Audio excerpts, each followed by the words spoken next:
Good evening. It's 6:27 on Sunday, the 21st of June, and you're listening to the Pompey Politics Podcast, the podcast where we explore political matters of international, national, and local importance, discussing them in a reasonable, calm, and decent way to get to the heart of the matter.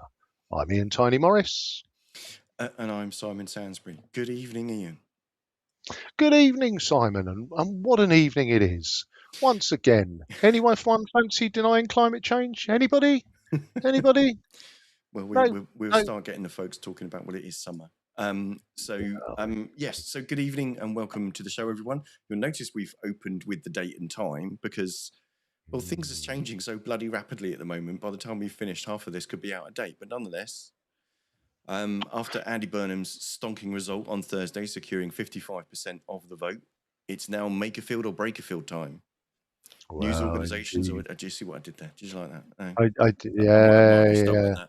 Yeah. News organisations are reporting today that PM Keir Starmer will tomorrow announce his resignation, and even, the oracle of all things, the British government that is Donald Trump, has even gone to the airwaves to say that the PM is resigning tomorrow. If this proves true, when will he go? Will there be a bun fight of leadership hopefuls, or can Burnham secure a coronation? What does the Makerfield result tell us? What do the results that day say for Labour, Reform, Conservatives and others, not just in Makerfield, but the other two parliamentary by-elections that took place that day? And as ever, we're going to share our thoughts. So let us know what you think in the comments. So, surprise. Shall we start with the result? Yes, let's have a look at the result. Yes, let's go to that. We didn't do a prediction show on this one. No. But it's that interesting piece for me with this one, because often when you look at opinion polls, and those of us who are interested in politics generally do, what you tend to find, and it's a kind of truism over recent elections, is the right tends to do slightly better than the polls predict. And there is an element that has suggested that, prior to perhaps politics going right up in the air in the last couple of years, there was always a belief that your right-leaning voters were reluctant to tell pollsters which way they were going to vote. There was a slight shame in admitting to being right-wing, because if we look historically, it was always sort of, the left-wing people are the goodies and the right-wing people are the baddies. So I actually thought this was going to be much closer than perhaps the polls predicted. And could I have been more wrong? No.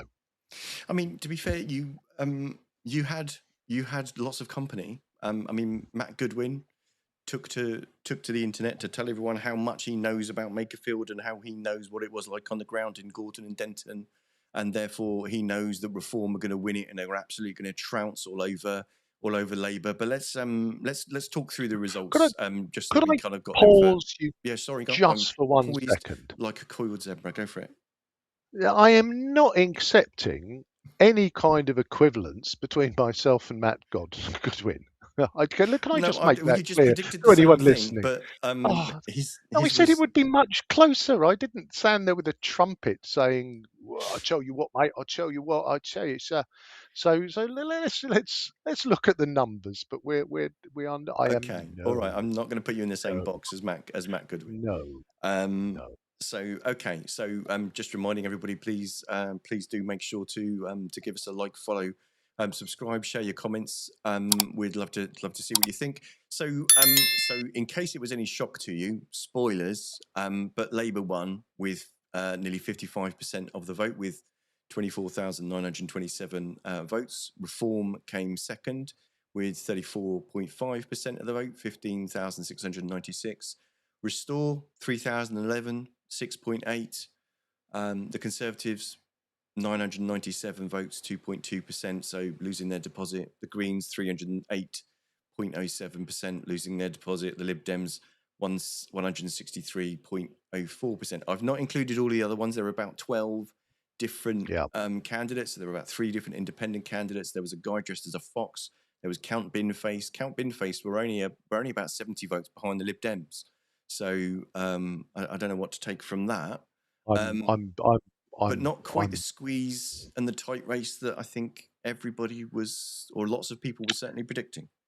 Well, there was a school of thought, wasn't there, that said that Restore might split the Yeah. harder right vote, Hmm. and that 7, and I think they were predicted to get about 7%. So I think they got pretty much what was expected. And there was a thought that if you added those two together, then that might split the vote and let Labour through. But let's be honest, pretty much when you get 55% of the vote, that's more than everybody else added together. Even my simple maths can cover that. So, a resounding vote for, and it's always that question, isn't it? We because this one was a two-horse race. I think Mm. the Conservatives, the Lib Dems, the Greens, even Count Binface. There's an element of, I think the people who put the X next to them were people who were going to just do that again, can of beans. Hmm. Um, Really, it was almost a referendum on Labour versus Reform. Well, And yeah, I I, mean, I guess before we get into what it means for Labour, because it does mean an awful yeah, lot for yeah, sure. Okay. Labour, Mm. what do you think it means for Reform?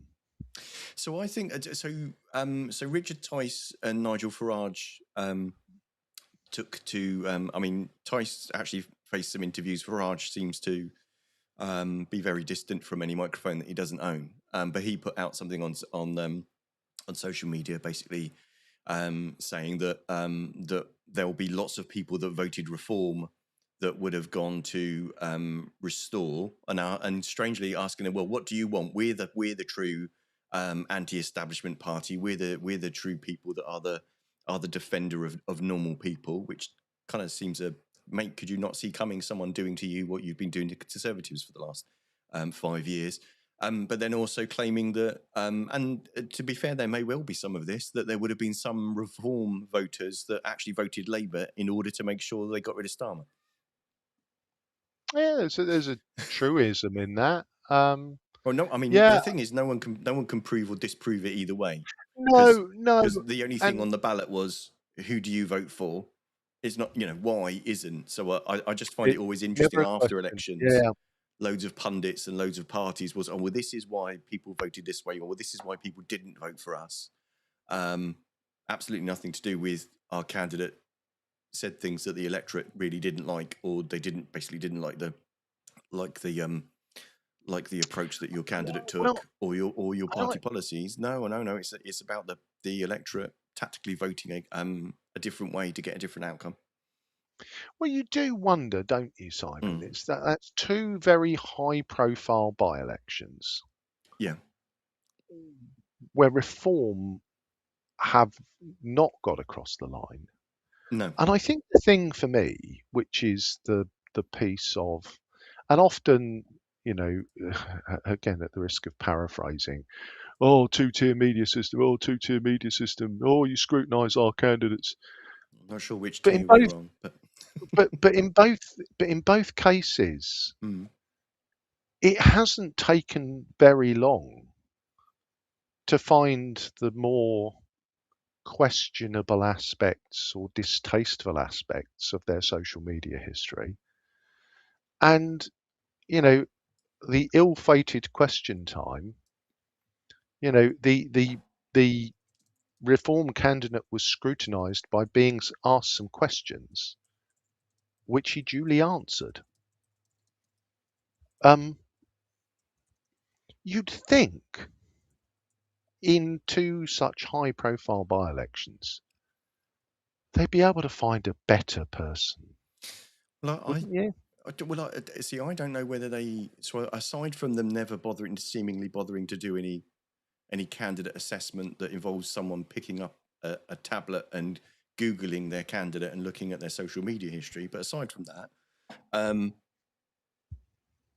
I think they saw what happened in Gorton and Denton, Yep. saw that Hannah Spencer landed really well as an authentic Yeah. and honest candidate, a plumber. Yeah. They've got, And they've got a plumber. We'd better have a yeah, plumber. we better have a plumber. That's what we need to do to be the honest person on, meet your candidate in Screwfix or whatever. So I it seems like that was the logic they kind of went for. Obviously, he was recently elected as a councillor, so so he's literally weeks into being a councillor, and then jumped into being a parliamentary candidate. But it is quite interesting that because there were 3 parliamentary by-elections on Thursday last week. Yes, there were. And Tell me about Aberdeen. so Aberdeen, so Aberdeen South, the Conservatives gained that with 49.5% of the vote. The SNP their vote share went down to 28.6%. Reform on 8.6%. So they were nowhere to be kind of any use. Arbroath and Broughty Ferry is an SNP hold with 41.4% of the vote. Conservatives on 19.4%. And Reform on 18.2%. So a bit more in contention then, but still contention against second place, but still from the first place. We kind of touched on it when we talked in PMQs about the case that Kemi Badenoch is making about the net zero policies and about refusing to open up new oil and gas exploration in the North Sea, despite there being about 10% of it less, and there's still being drilling going on. Pumping of gas and oil coming out anyway from existing things. But that landed obviously quite well to the electorate in Aberdeen. Being the home of the oil industry. So I just found it interesting that of the last few parliamentary by-elections, Greens have won one, Labour have held one, the Conservatives have gained one, the SNP have held one. Is there going to be one that the Lib Dems are going to win? And yeah, I guess it's some interesting things. For me, conservatism seems to have landed in Aberdeen, and they came second in Arbroath, and kind of both of we live in strange times, because it almost seems like Reform's ability to gain traction in Scotland doesn't seem to be the same as it is in England. So very more interesting stuff to come. But I guess Andy Burnham, big win. Mm-hmm. Whatever happens next? Well, that's the $64 million question. So, as we said in the intro, there's lots of reports that the Prime Minister is going to be chucking the towel in on Monday. Is that going to be an immediate resignation, or is that going to be I'm going to be resigning on X? So essentially, kind of setting a timetable for his departure, rather than, because if he just leaves, that leaves David Lammy in charge. Jesus. No, David Lammy. That may or may not be the best way to demonstrate competence and stability in the form of government. Will there be more people jumping on the bandwagon once a contest is gone? So it seems like we've had a kind of a faux war in the last couple of weeks, because obviously Andy's been on manoeuvres trying to basically stand in a by-election. He was declined by the NEC in February to stand in Gorton and Denton. Was permitted by the NEC to stand in Makerfield, and obviously has won that very, very convincingly. Will that mean that he becomes the heir apparent, or, as we've had resignation week before last now from Wes Streeting? Oh, Wes. Wes. I should have clipped that up, shouldn't I? So he resigned as Health Secretary, basically saying that he couldn't stay in the cabinet, and wanted to kind of throw his lot in with a contest. But it was only last week that he was confirming publicly that he did have the required number of members to support to launch a leadership contest. So now we've had the result in Makerfield. Andy doesn't get sworn into Parliament, so he doesn't take office as an MP until Monday when he's sworn in. So the critical thing is kind of what's going to happen tomorrow, what's going to happen Monday. But will anybody else? Will Well, so Healy resigned as defence secretary because of strong disagreements about the defence review, as did Al Khan's. Well, the whispers are that Al Khan's has got notions and aspirations. Okay, so quite often in these things, I mean, there's obviously more data to go on in blue on blue action than there is on red action, but quite often in these things, the person that kind of launches it isn't the person that benefits in the end, because that kind of causes a split, and then essentially people can at least coalesce around someone who didn't do it. But maybe that's also why I mean, and Burnham hasn't been in a position to pull the metaphorical trigger, whereas Wes, until last week when he said that when he confirmed that he actually had he's not pulled the trigger yet, because Burnham's not actually kind of taken his seat in Parliament yet, and he's previously said that he wanted to make sure that if there was a leadership contest that Burnham was in it. So if there's going to be a contest rather than a coronation, how much of a bun fight will that be? Will Starmer still stand in that contest? He said previously that he will, but it seems like the people whispering in his ear are probably saying it's not really going to work, mate. What do you think? There is the famous scene from The Simpsons. The Simpsons, okay. Okay, I thought we were going to paraphrase John Major. No, okay. Where the head of the power plant is served the 3-eye fish caused by the pollution. Okay. And as he spits the piece of fish out, all of his kind of campaign team, just their heads sag, and it's, "You're done." And he runs about saying, "Come on, let's brew some more coffee, let's get things going." And they just look at him and say, "You're done." And for me, Sir K is done. Not Special K? I think not Special K. I think he's going to resign tomorrow. I think he'll set out a timetable rather than walking away. And the reason I think he'll do that is because, of course, as you've moved the deck chair containing Andy Burnham out of Manchester, there's now got to be a by-election for the City of Manchester mayoral thing. Yes. And I think that's another place where it'll be another 2-horse race.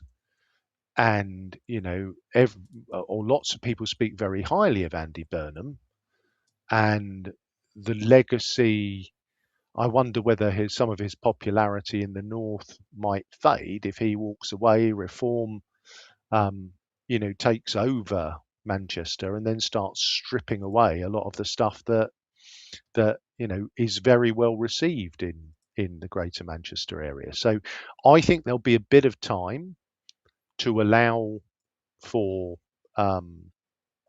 the Manchester by-election to do its thing. I think there'll be a phony war. I don't understand the mechanics of Labour as well as I did the Conservative when originally, it was who's going to replace Boris, and that was all engineered. They tried to engineer it so that Rishi won first time round. The members said no, thank you, and so the second time it was engineered so that Rishi won because, well, nobody else was allowed to play. I think if you look at Andy Burnham, what does he represent? He represents a much more leftist agenda, which, let's be honest, is much more popular with the Labour membership than where Sir Keir has landed. They know, the MPs know that at the moment, if there was a general election tomorrow, half of them are dead. So they've got to vote for change. And it's why there's no point Sir K running. I don't think, I think there was a point where it was worth him kind of seeing them off in kind of John Major style of, it's time for the bastards to put up or shut up.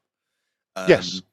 But I think we've gone past that. I think his hold well below the waterline now, to the point Well, that his own cabinet, Ed Miliband and Sharma Mahmood have both told him. I mean, they've told him before that basically he needs to kind of set a date yeah, for when he's and going to go. We've had reports today of other cabinet members saying, well, reports publicly of named cabinet members saying privately that they've told the PM to go. It's like, yeah, it's not really private if you've kind of told the press. yeah, But I think that kind of ship has well and truly hit the iceberg. The thing for me though is there's two kind of questions. I think it's no longer a when. Sorry, it's no longer an if. It's now a when. yeah. Does he basically just walk away, or does he say, I'm going to allow a leadership to take place, but I will be stepping down end of August or whatever the hell date he wants? I would think it'll be end of September. See, I would have expected them to try and get something to have someone in place before party conference, because otherwise party conference is going to be a bit shit. So probably that's probably a good shout. Well, unless you want to put the leadership content, if you're going to have a full-on leadership contest, you could argue that actually the best way to have them engage with their electorate, which is the party membership, is at party conference. So you could also the flip side of that would be that you could actually go for we'll actually open the ballot the week after conference or whatever, or the end of September, etc. So you could kind of do that. So it's that. So it's the how and when rather than the if now, and then it's, will there be a contest or will there be a coronation? It looks like, unless lots of people are on manoeuvres, and for example, Wes Streeting is able suddenly to decide he can accept some sort of high position in a Burnham cabinet and no one else stands. It's a phony contest, isn't it? Because there's an element of, let's look at it. Wes is slightly to the right of Wes. He's slightly to the right of Sir Keir, or about in the same place. Which, let's be honest, the Parliamentary Labour Party doesn't want that. The membership definitely don't want that. So Wes is kind of, he's yesterday's Labour Party. I think, for me, he's been a very, very competent health secretary. He's done really well. The people that work with him, actually talk a lot about his leadership style, that he comes across very genuine. I think he's got a lot going for him. But I always think to myself, if I quite like the Labour candidate, then there's probably every chance. Yeah, it is a pretty good indication that if they're my sort of person, then they're not going to be the sort of person for the Labour membership or even the Parliamentary Labour Party. So I think Wes will stand. I think he'll probably kind of, I think his pitch will be perhaps more continuity than radical change. And then once you look beyond him and Andy, it's that, well, has Burnham moved into the northerner space? That was previously, that was Angela's gig. And I think, Angela Rayner's tax affairs, I think, I don't think she's in a particularly strong position. And then you start getting down to the Tom Tugendhats and the Mel Strides of the Labour Party, which is who? And obviously those last two are Conservatives, but I don't think either. When we start talking, when we start talking about Al Khans or I mean, to be fair, until last week, probably most people didn't know who Al Khans was, but it will certainly have landed lots of respect with the public and with the parliamentary party, surely from his kind of principled bless him. I mean, he was taking interviews he was doing the Sunday politics shows rounds, wasn't he? And he was taking interviews, and essentially they were saying, "But why are you still here? Why haven't you resigned yet? And you could almost see the cogs kind of working of, yeah, actually, I Mm, should probably resign. And within 2 hours, he had. yeah. So Yeah. Oh, and I he might be the one that comes from behind, you know, the so-called dark horse that surprises everybody. Um, but so far, touch wood, it doesn't seem like there's a red on red kind of fight. There's just I'm interested. I've got enough people. I'm ready to stand. Well, okay, but you're looking a bit silly now because it's been 2 weeks and you haven't pressed the button yet. There are reasons, and those make sense, but it does kind of look a bit okay. But then, if it well, is going to be I a coronation, it's yep. then it's then the Labour men sitting in a back room doing a deal to sort out the leadership of the Labour Party and the leadership of the country, which kind of doesn't really sound all that progressive. Well, I guess that it's that whole thing around, well, I never voted for him. Well, no, you don't get to vote for a prime minister. You get to vote for your candidate. I think the challenge that the Labour Party's got in this, Simon, Mm. is that Burnham he's been a really popular metropolitan mayor. Mm-hmm. They've you know he seems to have done really good things for Manchester, and there are other metropolitan mayors that have not done as much for Manchester, that's done for the regions they represent, as he appears to have done for Manchester. Um, it's interesting, when you go there now, that it's. And I was up there only a few weeks ago and chatting to a couple of friends, and they were saying that Manchester is kind of it's becoming more sort of London in the north, kind of month by month, year by year, in that you've still got metropolitan boroughs of Manchester which are you know almost working class, non-working class, quite a lot of poverty and deprivation, and you've got some of the central parts of Manchester which are vibrant and bloody expensive, and it has that kind of central London vibe about it. So you know and you can argue whether that's a good or a bad thing and about losing cultural identity, but whatever he's done, he seems to be pretty popular with it, and I think it would be fair to say that he is much more left leaning than Sir Kay and the current crowd. I think there was one interview where he described himself as um, business friendly socialism. Now, you might consider that an oxymoron, um, Mm. but Well, it's an appealing concept, isn't it? I mean, it certainly seems to have landing that in, like you say, there's certainly growth in Manchester. There's certainly, Mm. lots of homes being built. There's certainly lots of development. There's certainly life to it, and it's a thriving region.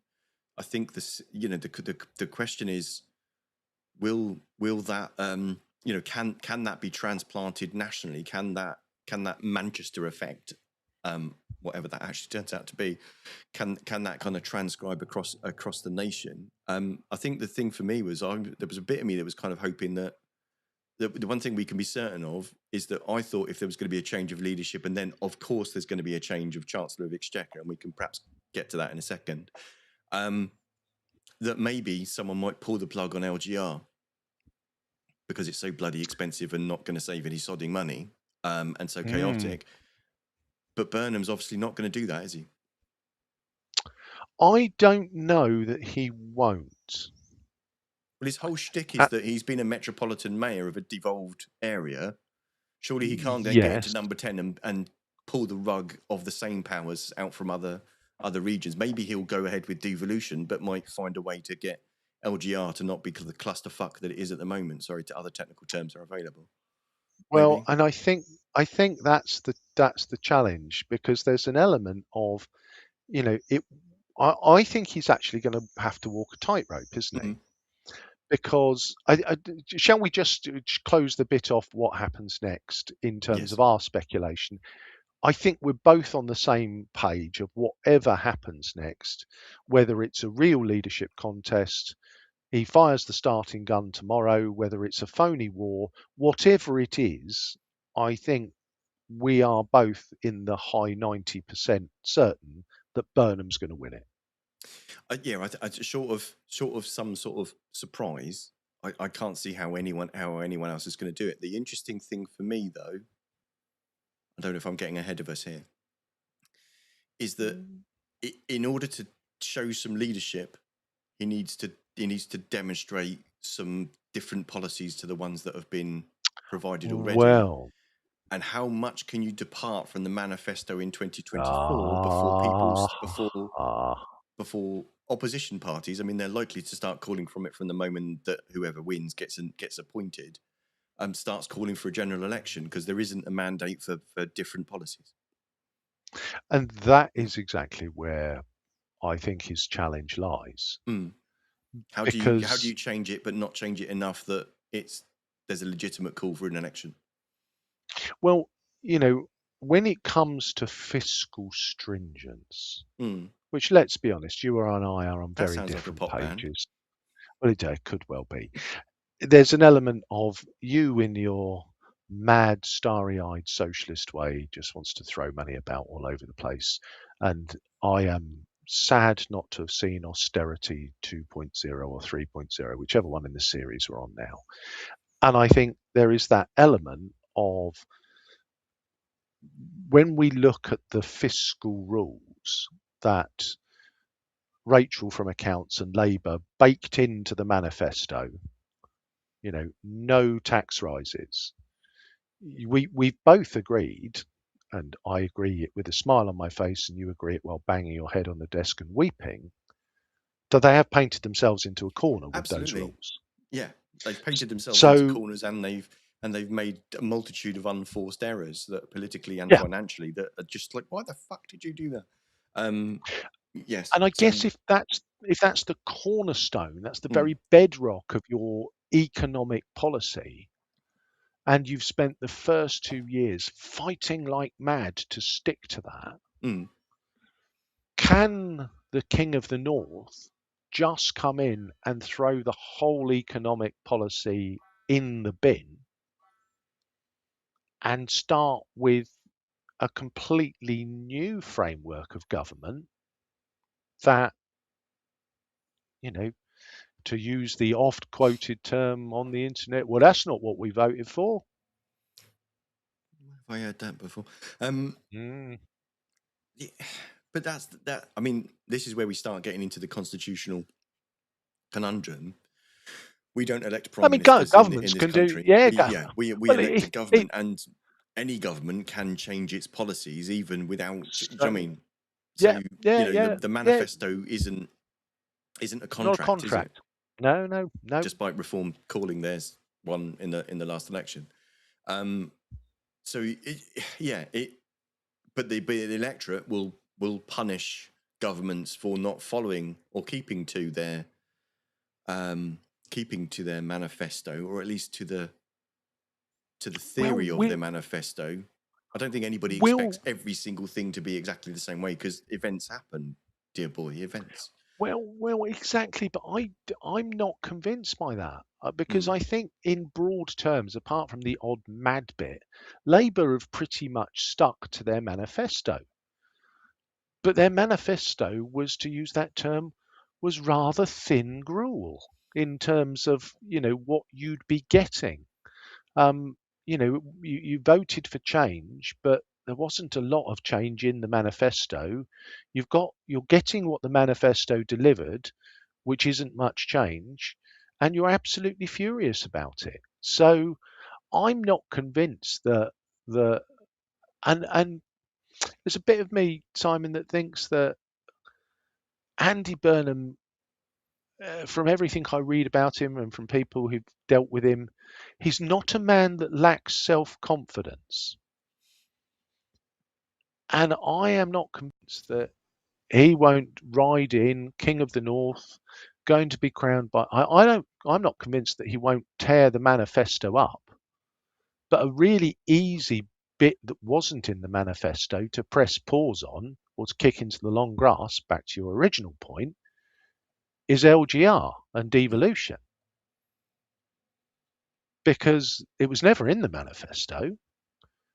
It sort of emerged half. It was not oven ready. It wasn't even half baked. Well, I think there was stuff about devolving powers out of Westminster, but it was nothing. There was nothing Yeah, it was. specific, and it didn't mention LGR.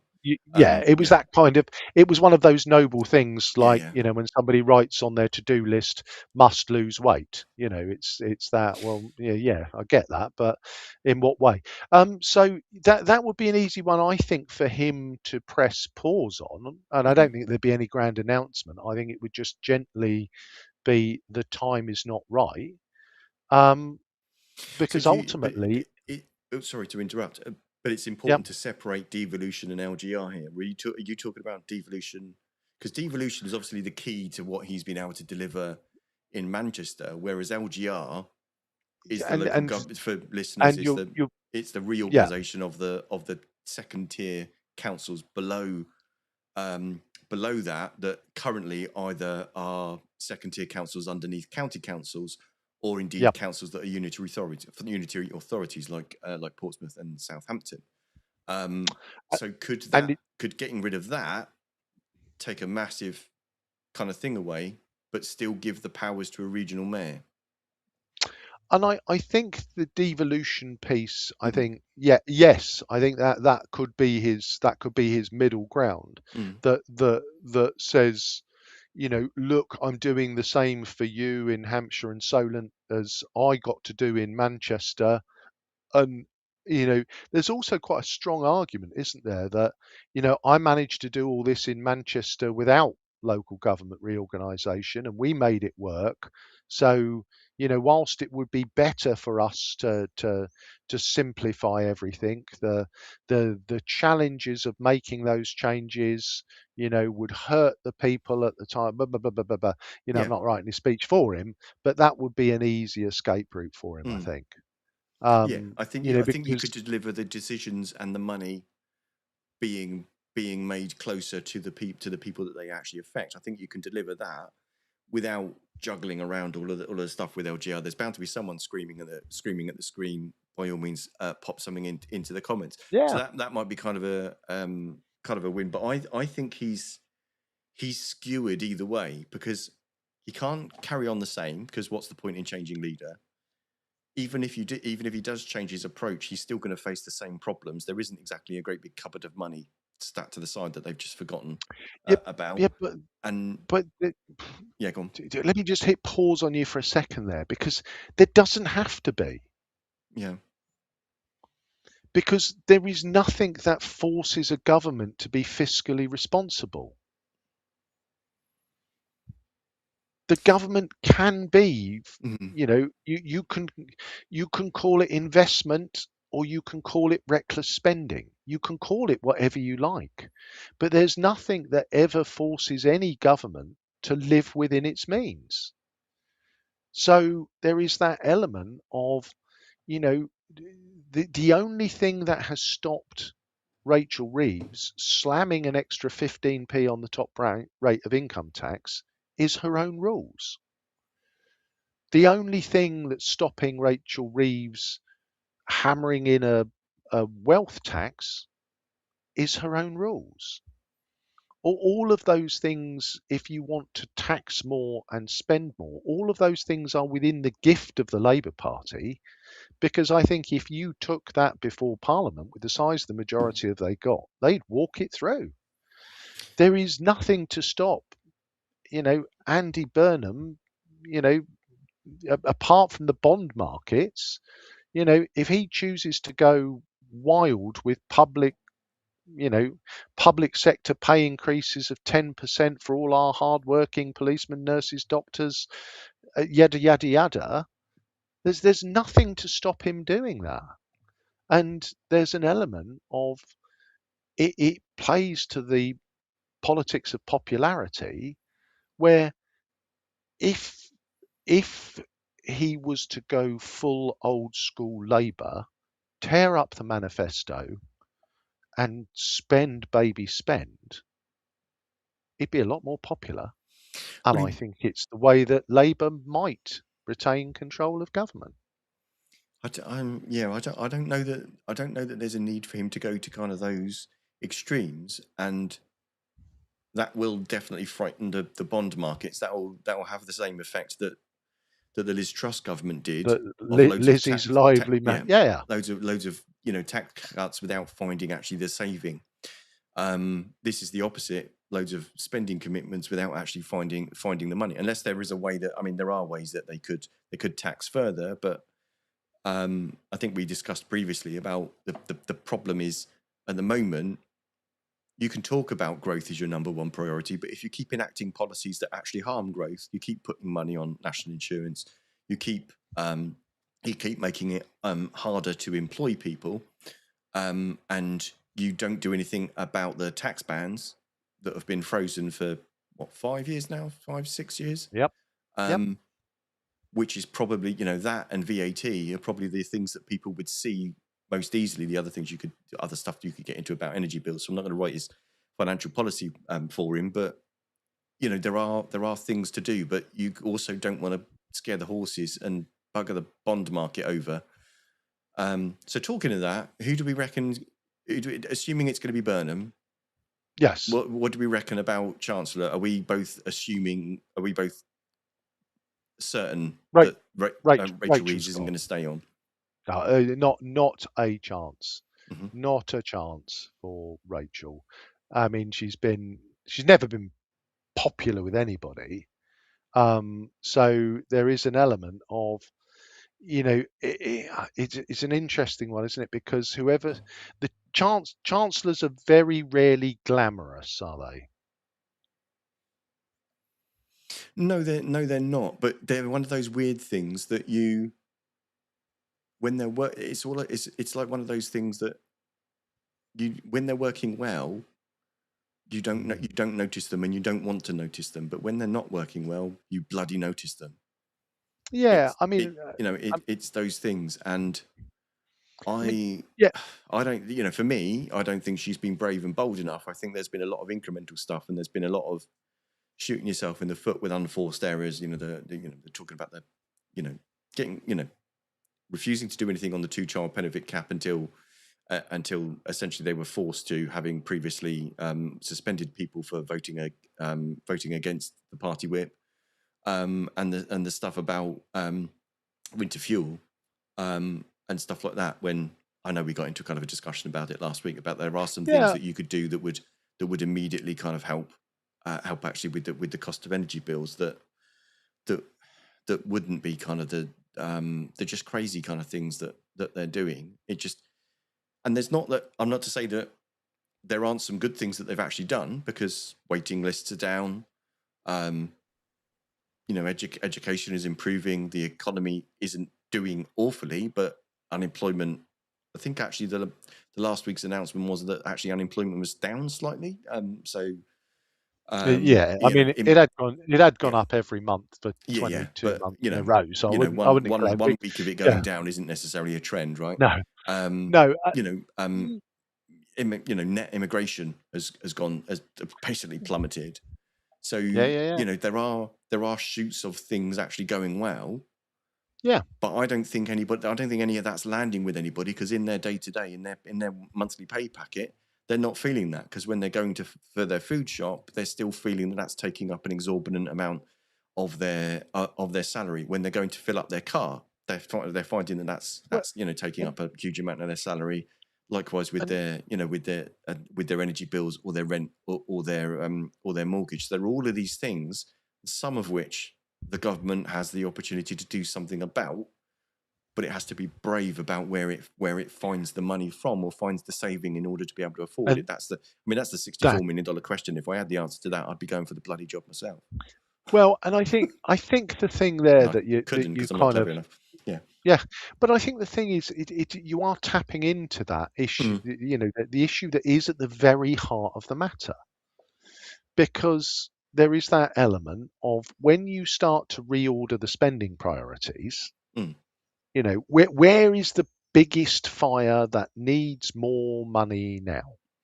And I think when Labour came to power, they chose the NHS. And they've done, they gave the the whatever they're called now, the resident doctors, a Hmm. whopping pay rise to end the industrial action, and waiting lists have come down, and they have poured a lot of more money into the NHS. And as I say, credit to Wes Streeting, you've seen the impact of that money, which you often don't see in the NHS. So Yeah. respect due. Defence seems to have risen from yeah, we'd probably better get round to that, to right up the top of the table. And the difficulty you've got with all of that is that it's not it's massive chunks of money, and without spending more on defence, the government is still effectively running a deficit budget. Every year, every time Rachel gets up to speak, it's and there'll be a deficit this year and next year and the year after, and then it will come into balance, and then year 5 there'll be a surplus of 27p.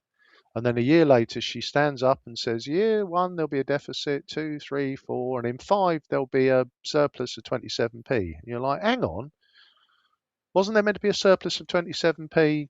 What it'd be now year 4? So there is this piece where, you know, more spending, can only ever mean 3 things: borrow more, tax more, spend less elsewhere. Those are your only 3 options. Yeah. Yeah. It's the And age old adage, isn't it? yeah, Um, and I think from Burnham's perspective, um, the where are you spending a lawful lot of your money is a challenge that the answer to that problem is really painful and goes against so many of Labour's core values that nobody will want to go there. well, I think there's an argument to make of you can reduce welfare spending by the. Of course, Mhm. I'll call out that a massive chunk, if not half the welfare spending is pensions. Yep. Um, but nonetheless, the welfare spend on people that are of working age.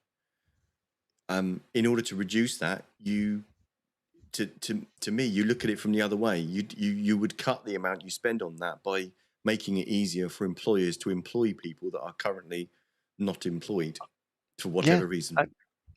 And there is that piece, though, isn't there? It's that when you start to look at it, and I know this is a bit Mm, tangential, we've gone off a little bit, but but it is. But for I hear me, you. it is a real world experience that happened yesterday. Coming Okay. home in London, while our nominated person went in to M&S, bought 4 sandwiches, 2 bags of crisps, 12 tins of beer, and 2 bottles of Diet Coke, Hmm.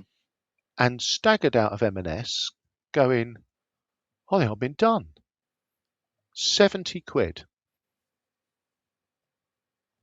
And it wasn't llama sandwiches, or it Yeah, I was mean, you chicken did and go stuff. into M&S, And but I get your point. but and I get but you see the point is Mm. that, if you are, and again, I'll paint that sort of picture. You are a working person, and you want to have a couple of pints on the way home from work and pick yourself up a fish and chippy tea on the way back to your house. That's well over 20 quid. Yeah, yeah, that used to be something that was under a tenner, wasn't it? It was it. Yeah, yeah. That's kind of how it feels, and yeah, that's just kind of how You know, those things kind of hurt, and then we wonder why and- hospitality is dying on its knees. It's finding it hard to recruit people, hard to retain people, and then actually it's finding it hard to keep well, customers because everything is so bloody expensive.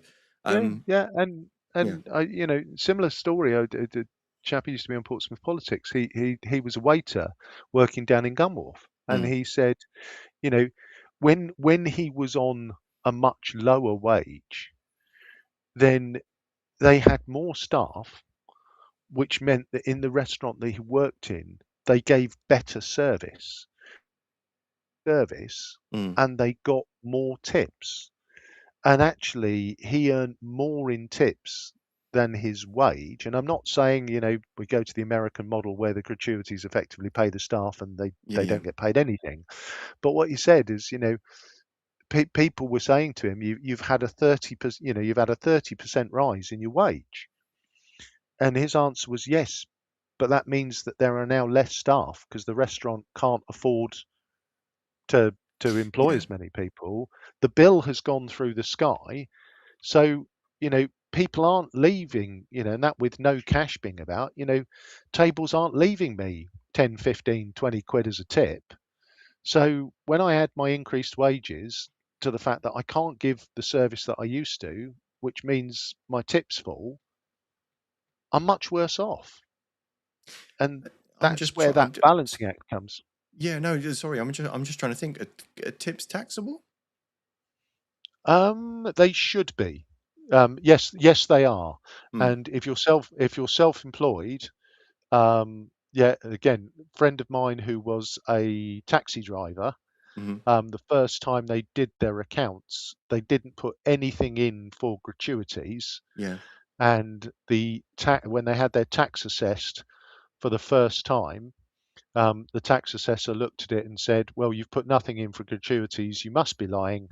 Therefore, I'm going to assume you've got 10% of your total take as gratuities and tax you on that." So they never put zero in gratuities again. Yeah, there's a whole lot of stuff to get into the weeds of. Maybe we can get a Yeah, tax accountant on to kind of talk us through, yeah, or even I, business I, owners that would want to yeah, talk about kind of what they're facing, and how they're struggling with that. Talking about kind of future shows. So yes, we'd like to do a couple of future shows.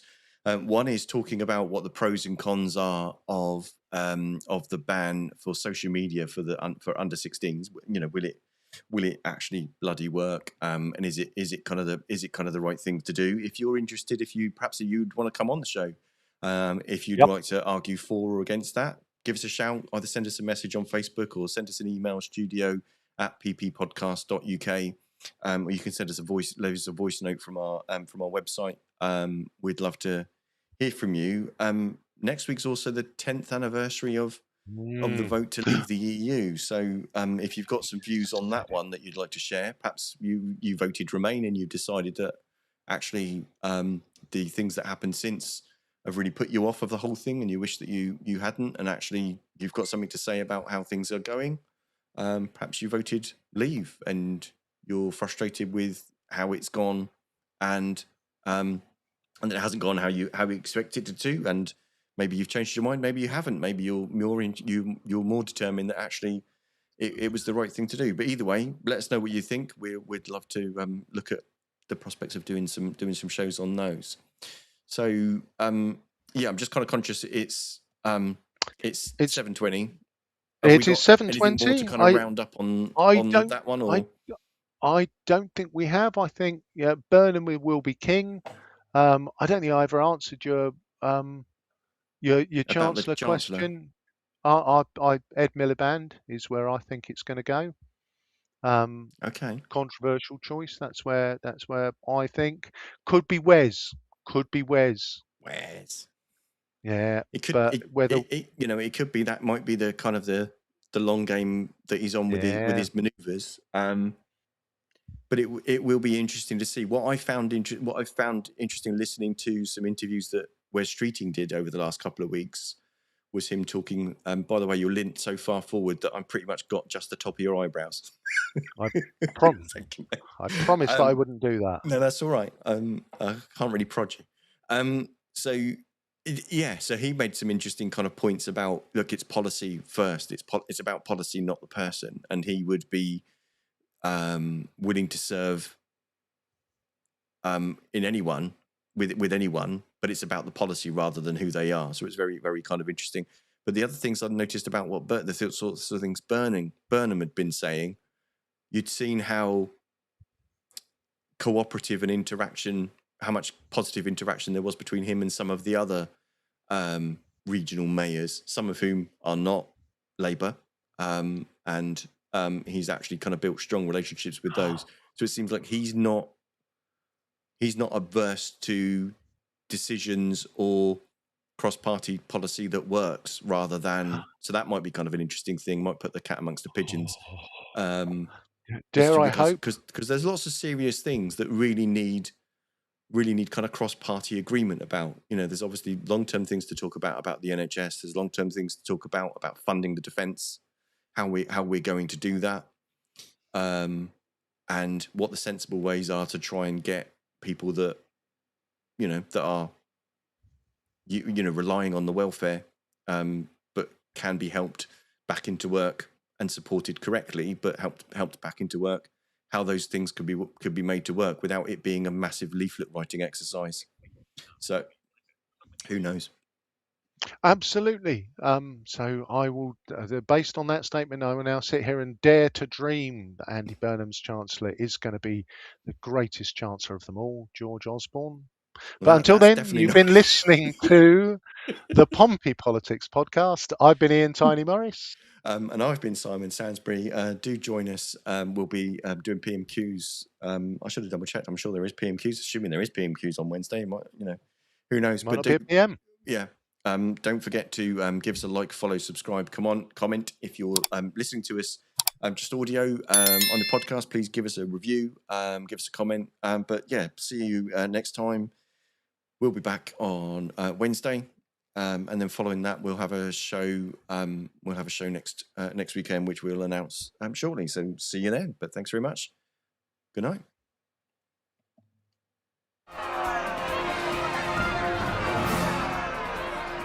Don't forget to like, follow, and comment on Facebook, or comment and subscribe on YouTube. Find us on all the social media platforms: Facebook, X, YouTube, Threads, LinkedIn.